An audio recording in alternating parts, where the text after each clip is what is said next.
আসুন। Wheel chair, এটা আপনার আর এটা আপনার। স্লিপে শপিং এর কথা তো নিশ্চয়ই লেখা থাকে।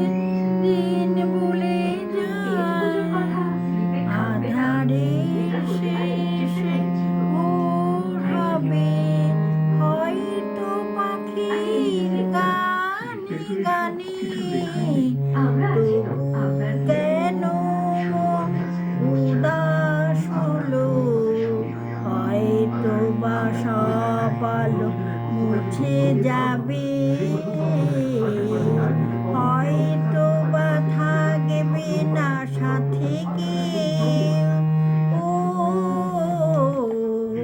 হয়তো বা মাঝ পথে পথটাও ফুরিয়ে যাবে, চোখের জলের কথা শুনবে না কেউ, ভোরের আলোর কথা ভেবে স্বপ্ন দিয়ে সাজাতে সাজাতে রাত পার হয়ে যাবে।